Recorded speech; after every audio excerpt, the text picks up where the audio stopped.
yung pinakamainit, para...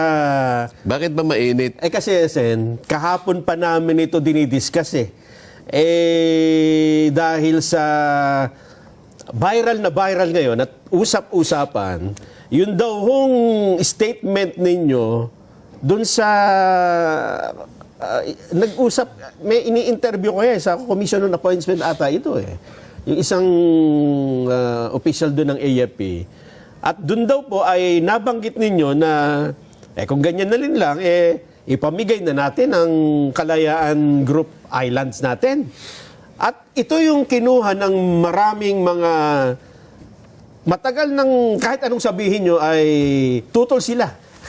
Sabi nga ni Jen, yan ang tawag ay personality bias. Ano mang sabihin ni Senador Dante Marcoleta ay tinututulan at sabi ay mali.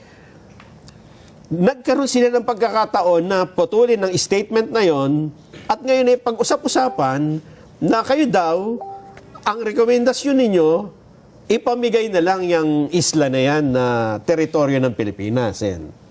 Talagang pipilitin na lang baluktutin ano? Alam mo, talagang marami ngayon sa ating mga kababayan yung bending the law. Bending the law. Ano? Kaya dito pwede nating sabihin, bending the unclos. Pwede rin. Ang binabanggit mo ay nung humarap sa amin yung 35 members ng Armed Forces of the Philippines na confirmation nila. Ngayon, dahil sa 35 sila, karaniwan sa sistema namin, kung sino yung pinakamataas na ranggo sa kanila, siya yung magre-represent lang. So nagkaroon ako ng pagkakataon para kausapin sila tungkol sa namumuong usapin tungkol nga dito sa balitaktakan, paalitan ng maanghang na pananalita between the Philippine side and the Chinese side, di ba? Sabi ko nga sa kanila, dapat maintindihan ninyo ito dahil kung sakasakali lang naman, nang dahil sa iringan na yan at patutsadahan na yan, baka nga lumaki yan. Kung magkagyera tayo, kayo yung unang haharap. Ayun nga. Kaya kailangan din maintindihan ninyo ang mga issue sa likod ng mga usaping ito. Di ba? Ito, nabanggit ko sa kanila kung naiintindihan nila na yung exclusive economic zone ay hindi yun ang West Philippine Sea. Dalawang bagay yun, sabi ko. Wala naman kako tayong pagtatalo kapag sinabi mo exclusive economic zone. Kahit na high school, pinag-uusapan na siguro sa kanilang mga eskwela yan. 200 nautical miles from our archipelagic baselines.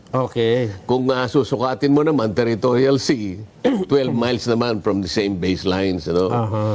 Kung halimbawa ay contiguous zones, ito ay 24 nautical miles. Sa mga tweed, yung ating EEZ at saka yung ating continental shelf, parehong 200 nautical miles from the baseline. Ano makakuha pwede nating pagdebatihan dyan? Wala. Kasi hasta talagang sa atin yun. Kahit na walang tribunal, atin talaga yon sapagkat pirmado tayo sa UNCLOS at ibinigay ngayon 200 nautical miles. Hindi lang naman tayo, lahat ng nakapirmang bansa, may kanya-kanya silang ganung lawak ng maritime rights na kung pag-usapan nga ay exclusive economic zone. Nagkakaroon lang tayo ng problema kasi may mga nagsasabi na yung lawak ng ating exclusive economic zone, yun na rin ang ating West Philippine Sea. Hindi po yun. Magkaiba pala yun. Magkaiba yun, Nelson, kasi yung katawagang West Philippine Sea ay dinefine ng ating mga batas. Tama. Nagsimula yun dun sa Presidential Decree 1596. At later on, inamyenda ng konti yan. Ito yung batas natin na ating ginawa 2024, ito yung Republic Act 12064. Merong definition yan ang West Philippine Sea. Sinakop lahat ang ating mga maritime entitlements. Tama naman yun. Magmula kanya sa Luzon Sea, Scarborough Shoal, yung ating continental shelf, yung ating territorial sea, internal sea, exclusive economic zone, including the waters within, sabi niya, and around the Kalayaan Island Group. Yun ang definition ng West Philippine Sea. sa mga tweed, mas malawak kesa dun sa ating exclusive economic zone. Yung, oo nga, no? Kasi yung Calayan Island Group, Oho. labas sila, doon sila sa tinatawag nating exclusive economic zone na 200 nautical miles lang. Aha. Ang totoo niyan, yung napakaraming features na yan sa ating sa mga mapa, nandyan na sila sa high seas. Kaya nga tinatanong ko sa kanila, sabi ko, kinakailangan nating madistinggi ano ba talaga yung lawak ng West Philippine Sea. Dito kami hindi magkaintindihan. Hindi ko malalaman kung ba't ako pa ang pinatututsadahan nila na hindi ko naiintindihan ang sinasabi ko. Samantalang sila mismo, hindi nila maintindihan ang kanilang pinagmumulan. Sinasabi ko raw, naghahanap daw ako ng coordinates ng exclusive economic zone. Hindi naman yun ang sinasabi ko eh. Ang sinasabi ko, yung arbitral tribunal, ang kanyang dinesisyonan, exclusive economic zone. Hindi niya dinesisyonan ang West Philippine Sea. Dahil wala siyang karapatang gawin yun. Oo, dahil sabi nyo nga, magkaiba ang exclusive economic zone at ang West Philippine Sea. So kung ang dinesisyonan ay exclusive economic zone, hindi pa dinefine doon ang... Kailangan maintindihan ng mga kababayan natin. Kaya lang natin pinapaliwanag ito, hindi dahil sa mga taong maatake sa akin. Kahit ano pang gawin ko, mga atake ang mga yan eh. Ang pagpapaliwanag na ito ay dedicated po sa ating mga kababayan na talagang ang gusto nila ay maunawaan kung alin ang totoo. Matulungan natin silang unawain ang mga bagay na kung minsan ay mahirap. Dahil nga may technicality na involved dito. So, kailangan nating pakatandaan, lagyan natin ng demarcation dito. Ang pagpapaliwanag na ito, ng programang ito ay doon lamang sa mga kababayan nating laang makinig ng katwiran. Hindi doon sa mga taong kahit anong sabihin mo, sarado na ang mga utak. Medyo, hindi naman marami yan eh. Kukunti lang yung mga yan at nagpasya sa sarili nila na kapag ka ako nagsasalita, mali agad. imamali lahat. Tama. Samantalang kung sisyasatin mo, kung uunawain mo, napakasimple lang eh. Doon lamang sa salitang UNCLOS, Nelson, UNCLOS, ano ibig sabihin ng UNCLOS? United Nation, ano ba yung clause? United Nations Convention on the Law of the Sea. Yun. So, batas pang karagatan pala ito. Batas pang karagatan. Na pinagkasunduan ng mga Ang pinag-uusapan lang natin dito ay karagatan. Yes. Hindi natin pinag-uusapan ang mga teritoryo na sinasakupan ng mga bansang claimants. Yung mga lupa, yung mga feature. Yung mga land features. Merong tinatawag na shoal, may tinatawag na island, merong mga rocks, may high elevation, may high tide elevation, may low tide elevation. Lahat yan mga features ng lupa, ng kalupaan. Walang jurisdiction. Walang kapangyarihan ng tribunal na magpasya tungkol dyan. Basta tubig lang. Tubig lang ako. Ngayon, yung sinasabi nating Calayan Island Groups, mga land features yun eh. Hindi natin pwedeng isama doon sa ating petisyon na ginawa sa tribunal noong 2012. Kung atin yun o hindi, re-rejecting ka, sabi niya, wala akong jurisdiction dyan. O kaya, sinasabi nila, narinig mo naman, pa nakikipagdebate sa akin, ba't natin binabalik-balikan kanya eh? In-award na sa atin kanya yung West Philippine Sea. Hindi po. Hindi totoo yun. Walang award doon. Walang award. Ang pinag-uusapan lang sa arbitral award, exclusive economic zone. Hindi West Philippine Sea. Kaya kapag hinanapan mo sila ng coordinates, ayaw nilang kanya may coordinates na yung EEZ. Hindi EEZ yung pinag-uusapan natin. Ang pinag-uusapan natin, West Philippine Sea. Kasi yung ECC, talagang inherent ay nandun sa na atin, yun eh. Nandun na yun. Opo. Ang pinagtatalunan na lang natin, yung nasa loob muna. Kasi merong mga bansa na umoccupy nung saganang mga teritoryo na sana'y nandun. Katulad ng halimbawa, nung Mischief Reef, ano? Opo. Yung Mischief Reef, hindi lamang nasa loob ng ating EEZ, ito ay considered pa na low tide elevation. LTE. LTE talaga yan. Anong ibig sabihin niyang pagka LTE? LTE, ano ibig sabihin? kahit kailan, kahit na ano pang structure na itayo mo, halimbawa ang China, ito masasabi ko ng diretsa, para lang masabi nila, kasi si Marcoleta pro-China. Hindi po totoo yun.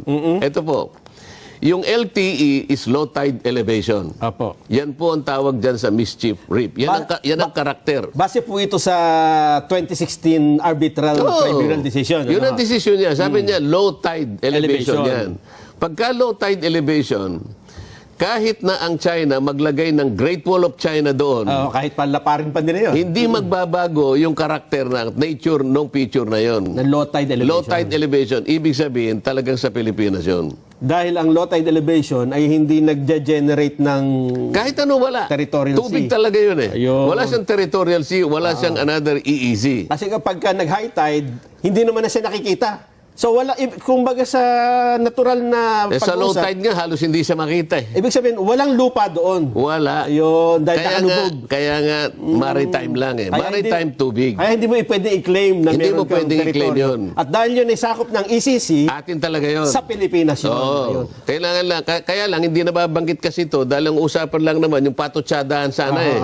Kaya lang, nilakihan nila kasi isinako, pati iisi kasi pinag-usapan eh. Kaya lang, Sen, ang problema, mayroon silang occupant doon eh. Naka-occupy sila doon eh. So, dapat, wala sila doon talaga. Dapat wala sila doon. Ayun. May structure kasi sila doon. Oh. Isa pa, Apo. yung ayungin. Ayungin Shoal. Ayungin Shoal, Apo. di ba? Ano din natin yun eh. Sakop pa rin natin. Sako pa rin natin yun. Kasi meron tayong barko na nakahimpil doon. Inangkor natin yung Gregorio del Pilar yata yun. Hindi ba yung Sierra Madre? Hindi ko alam kung nakalimutan. Sierra Madre yata. Sierra Madre. Yung Basta meron tayong isang lumang-luma. Lumang barko. BRP Sierra Madre. Tama. BRP Sierra Madre na parang symbolic on our part, nilagay natin doon. Parang isang natatanging testimonial na, Occupied amin natin. ito, occupied namin ito. Kahit na yun eh, nasa loob ng ECC, kung maunahan kasi tayo, i-claim din nila eh. Parang ganun, Sen. Pero naglagay na nga tayo ng isang simbolo na tayo 'yon. Okay. Yan ngayon ang yan ngayon ang pinagmumulan ng hindi pagkakaunamaan, yung mga features. Apo. Bakit? Wala namang ruling kasi yung yung tribunal dahil nga wala siyang karapatang mag-rule. Sana sinabi niya sa China, gayong inalis ko na yung 9 dash line dyan. Malinaw na yung EEZ na yan sa Pilipinas. Umalis ka na dyan. Umalis ka dyan ha. Umalis ka sa Ayungin, umalis ka sa Scarborough Shoal, umalis ka dyan sa Mischief Reef. Walang ganun. Walang ruling. Kasi bakit ka mo? Teritoryo yun eh. Land features. Apo.